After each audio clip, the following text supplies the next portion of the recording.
ናይ ኢሳያስ ኣፈወርቂ መደረ ኣብ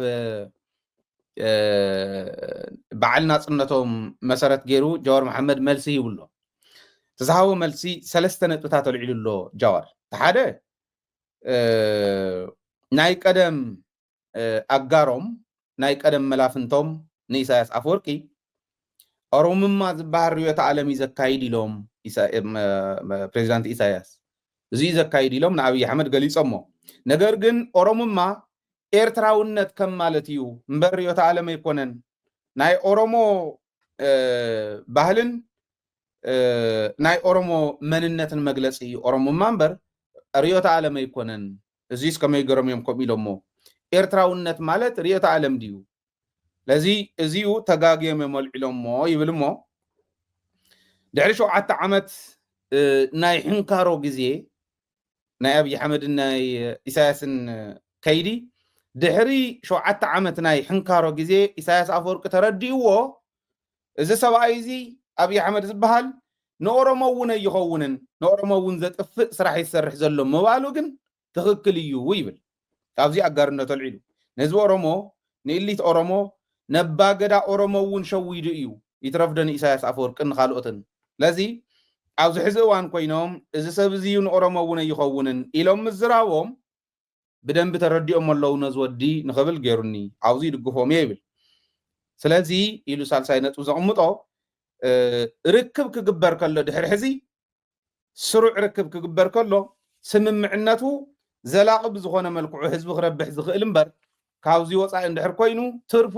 ከም ናይ ኣብይ ኣሕመድን ናይ ኢሳያስን ስለ ዝኾነ ኢሳያስ እውን ይመሃረሉ ካልኦት እውን ይመሃርሉ ረኽቦም ህዝባዊ ክኸውን ክኽእል ኣለዎ ይብል ንሕና ተመሃርናሉ ይመስለኒ ፍላይ ደደቢት ፍላይ ሃይለ ተመሃረሉ ይመስለኒ ንምንታይ ረኽቢ ትግራይን ኤርትራን ክቕፅል ኣለዎ ካብ ዝብሉ ንሱ ንክቕፅል ንቅድሚት ንክስጉም ትርጉም ብዘለዎ መልክዑ መሬት ንክትርጎም ናይ ባዕሎም ኣስተዋፅኦ ካብ ዝገብሩ ኣብ ግንባር ቀደመፍቱ ቅድሚት ካብ ዝርከቡ ሰባት ሓደ እየ ነዚ እውን ብመንገደይ እታ ዝኽእላ ገይረ እየ ክገብር እውን እየ